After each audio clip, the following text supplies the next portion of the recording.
यह video BA द्वितीय वर्ष के विद्यार्थियों के लिए है। न नमयितुमधिज्यमस्मि शक्तो धनुरिदमाहित सायकं मृगेषु सह वसतिमुपेत्य यही प्रियायाः कृत एव मुग्ध विलोकितोपदेशः। यह श्लोक महाकवि कालिदास रचित अभिज्ञान शाकुंतलम से गृहीत है। यह अभिज्ञान शाकुंतलम की द्वितीय अंक से गृहीत है।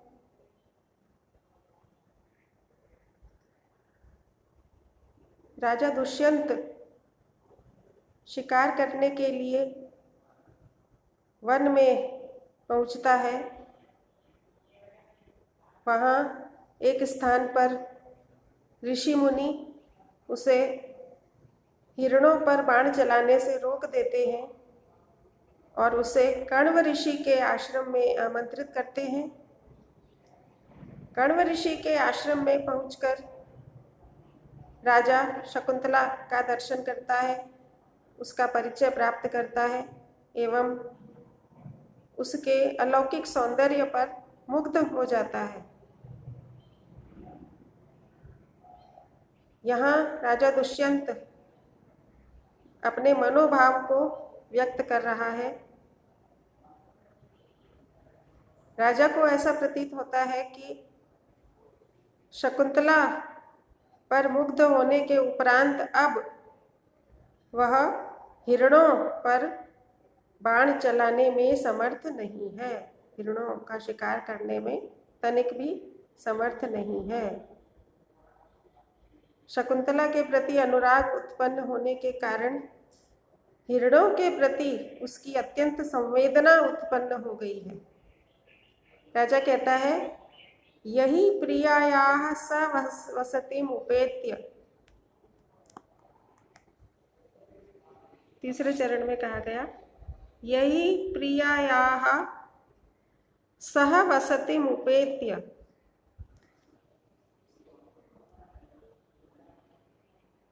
जिनके साथ, जिनके द्वारा प्रिया शकुंतला के सहवसतिमुपेत्य साथ निवास को प्राप्त करके मुग्ध विलोकित उपदेशः इव कृतः। मानो मुग्ध विलोकित का उपदेश दिया है, मनोहर दृष्टिपात का उपदेश दिया है। पुनः इस पंक्ति का अर्थ देखें, जिन्होंने प्रिया के साथ निवास को प्राप्त करके मुग्ध दृष्टिपात का उपदेश दिया है, अर्थात हिरणों ने मानो शकुंतला के साथ निवास करके उसे मनोहर दृष्टिपात का उपदेश दिया है। मानो हिरणों ने ही शकुंतला को मनोहर दृष्टिपात सिखाया है। तो राजा कहता है कि अब मृगेषु, इन मृगों पर, इन हिरणों पर, इदम अधिज्यम आहित सायकम धनुः। अधिज्यम का अर्थ प्रत्यंचा युक्त, आहित सायकम का अर्थ बाण युक्त, जिस धनुष पर बाण का आधान किया गया है। आहित सायकम, आधान किया गया है बाण जिस पर। ऐसे इदम धनुः, इस धनुष को नमयितुम न शक्तः, इस धनुष को इन हिरणों पर झुकाने अथवा चलाने में समर्थ नहीं हूं। पुनः देखें, अधिज्यम आहित सायकम धनुः, प्रत्यंचा युक्त और बाण युक्त इस धनुष को अब इन मृगों पर चलाने में समर्थ नहीं हूं, क्योंकि इन हिरणों ने ही तो मानो शकुंतला को मुग्ध विलोकित का उपदेश दिया है, मुग्ध विलोकनों, मुग्ध दृष्टिपात का उपदेश दिया है। इसलिए राजा ऐसा ऐसा प्रतीत होता है कि राजा के मन में हिरणों के प्रति अत्यंत संवेदना उत्पन्न हो गई है, इसलिए अब वह इन हिरणों पर धनुष को चलाने में समर्थ नहीं है। राजा के इस मनोभाव से व्यक्त होता है कि राजा दुष्यंत शकुंतला के प्रति अत्यंत अनुरक्त है और मृगों पर उसकी संवेदना उत्पन्न हो गई है।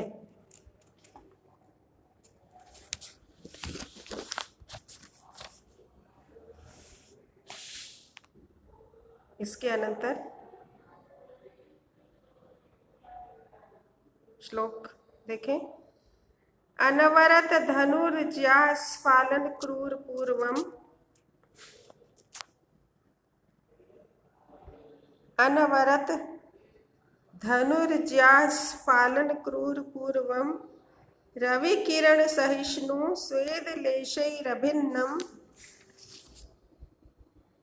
अपचितम अपि गात्रम व्यायतत्वादलक्ष्यम, गिरिचर इव नागः प्राणसारम बिभर्ति।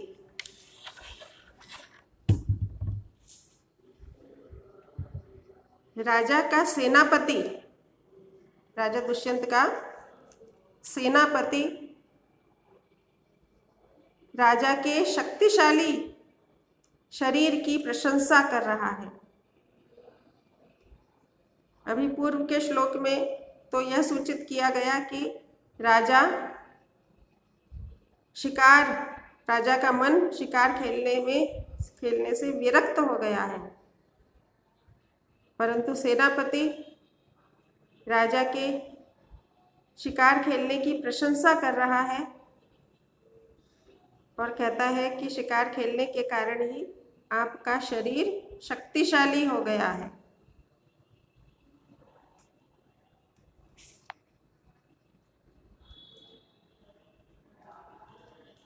तीसरे चरण में शब्द है गात्रम, गात्र का अर्थ शरीर।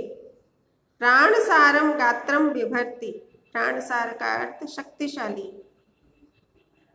सेनापति राजा दुष्यंत को कहता है कि आप शक्तिशाली शरीर को धारण करते हैं। इस शरीर का वर्णन प्रारंभ से देख सकते हैं। अनवरत धनुर्ज्या स्फालन क्रूर पूर्वम, अनवरत का अर्थ निरंतर, निरंतर धनुष की ज्या का अर्थ प्रत्यंचा, निरंतर धनुष की प्रत्यंचा को खींचने के कारण, स्फालन क्रूर पूर्वम, खींचने के कारण क्रूर, कठोर अथवा शक्तिशाली पूर्व भाग वाला राजा के शरीर का पूर्व भाग निरंतर धनुष की प्रत्यंचा को खींचने के कारण अत्यंत शक्तिशाली हो गया है। रवि किरण सहिष्णु, सूर्य की किरणों के प्रति सहनशील हो गया है। स्वेद लेश ही अभिन्नम, स्वेद के पसीने के लेश मात्र से भी रहित है।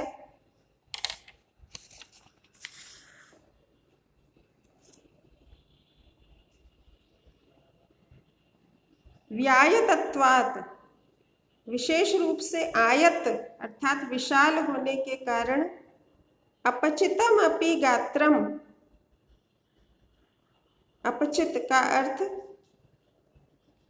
कृश अर्थात जो स्थूल नहीं है। राजा का शरीर स्थूल नहीं है, कृश है। कृश होने पर भी अर्थात स्थूल नहीं होने पर भी व्यायतत्वात् अलक्ष्यम, विशाल होने के कारण कृश नहीं प्रतीत होता है, कृश नहीं दिखाई दे रहा है।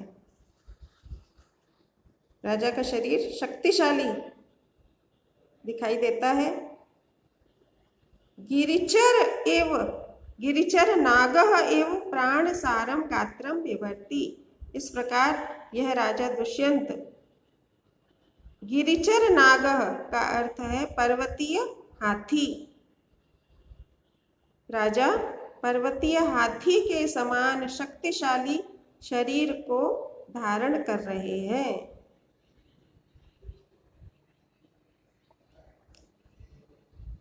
एक और तो राजा शकुंतला के प्रति अनुरक्त होने के कारण शिकार खेलने से विरक्त हुआ है, परंतु यहाँ सेनापति के इस कथन के माध्यम से मानो एक प्रकार का हास्य उत्पन्न किया गया है कि राजा तो शिकार नहीं खेलना चाहता है, परंतु सेनापति उसे शिकार के लिए प्रेरित कर रहा है। सेनापति शिकार के कारण राजा का शरीर शक्तिशाली हो गया है, इस कारण से शिकार की प्रशंसा कर रहा है और राजा को शिकार खेलने के लिए प्रेरित कर रहा है। इस प्रकार कवि ने यहाँ यह अत्यंत विनोदपूर्ण प्रसंग उपस्थित किया है। राजा सेनापति को किस प्रकार समझाए कि शकुंतला के प्रति अनुरक्त होने के कारण वह अब शिकार खेलने के लिए नहीं जाना चाहता है। इसके अनंतर पुनः अन्य श्लोक में मृगया की प्रशंसा की गई है। श्लोक संख्या 5 में